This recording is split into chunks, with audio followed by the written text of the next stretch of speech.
안녕하세요. 창천미팅룸 김종호 변호사입니다. 반갑습니다. 오늘은 서태지와 아이들 멤버인 이준호 씨와 약식 기소에 대한 이야기를 나눠볼까 합니다.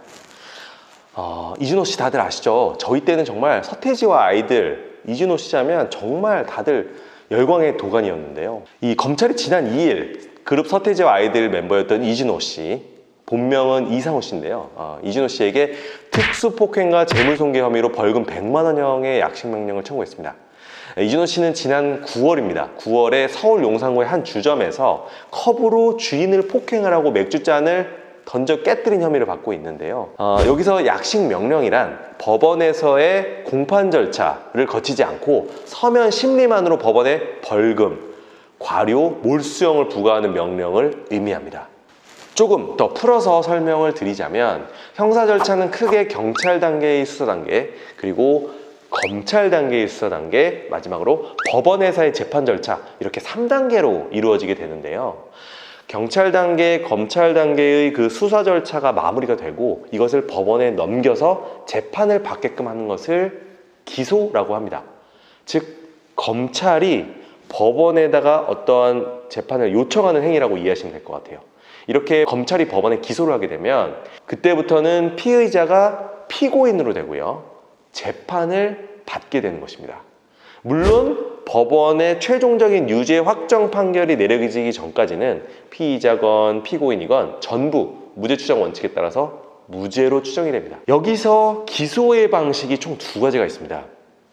간단히 법적 절차를 서면으로 진행하겠다 라고 하려면 약식 기소를 하도록 되어 있고요. 간소화된 절차라는 느낌이 나죠. 그 다음에 영화에서 보는 것처럼 재판장에 출두해서 판사 앞에서 정식 재판을 받게끔 하는 게 이제 정식 기소입니다. 그래서 약식 기소, 정식 기소 2가지가 있다. 이준호 씨의 이번 사건과 같이 통상 벌금 100만 원형의 선고가 내려지도록 할 경우에 검찰은 정식 기소보다 약식 기소 절차를 많이 활용합니다. 절차를 간소화해서 효율성을 도모하는 차원에서 이 같은 제도가 이용이 되는 건데요. 만일 약식으로 재판하는 것이 부적절하다고 판단이 될 경우 재판부는 직권으로 정식 재판으로 회부를 할 수도 있고요. 아니면 검찰 또는 피고인이 약식 명령에 불복을 해서 법원에 정식 재판을 청구할 수도 있습니다. 재판부가 직권으로 회부한 건지 아니면 피고인이나 검찰이 정식 재판을 청구한 것인지는 사건 번호를 보면 바로 알 수 있습니다. 먼저 검찰의 약식 기소 후에 법원이 약식 명령을 발부하면은 고약 사건이 됩니다.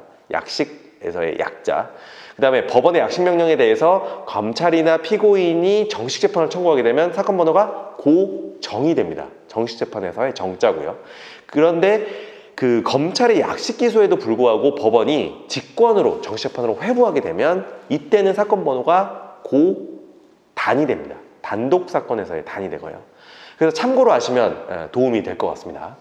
여기서 주의해야 될 점은요, 만약 본인이 피고인이라고 한다면 약식 명령이 발령된 상태에서 무작정 정식 재판을 청구하는 것은 절대 금물이라는 점입니다.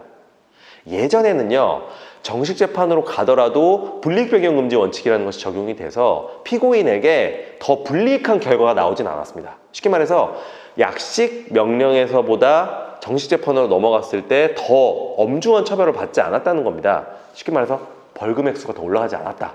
그죠? 예를 들어 100만 원의 약식 명령을 받았으면 정식 재판에서 200만 원이 되는 경우는 없었어요. 그냥 100만 원이면 100만 원이지, 아니면 50만 원으로 줄어들 수는 있었어요. 그러니까 속된 말로 어떤 말이 있었겠다? 믿져야 본전이다, 못 먹어도 고다, 이런 말이 굉장히 많았습니다. 그런데 2017년에 해당 법이 개정됩니다. 바로 그런 문제 때문이죠. 누구나 정식 재판을 청구하고 하다 보니까 의미가 없는 거예요. 다 정식 재판으로 가다 보니까 재판이 굉장히 많아지고 번잡해지겠죠. 그래서 불이익 변경이 가능하도록 2017년에 법이 개정됩니다. 약식 명령 때보다 정식 재판 때 벌금 액수가 늘어날 수도 있다는 점이 된 거죠. 물론 형종 상향금지 원칙 같은 것들은 그대로 적용이 되기 때문에 예를 들어서 약식 명령 때 벌금형을 받았다가 정식 재판에 가서 징역형으로 변경되는 일들은 발생하지 않습니다.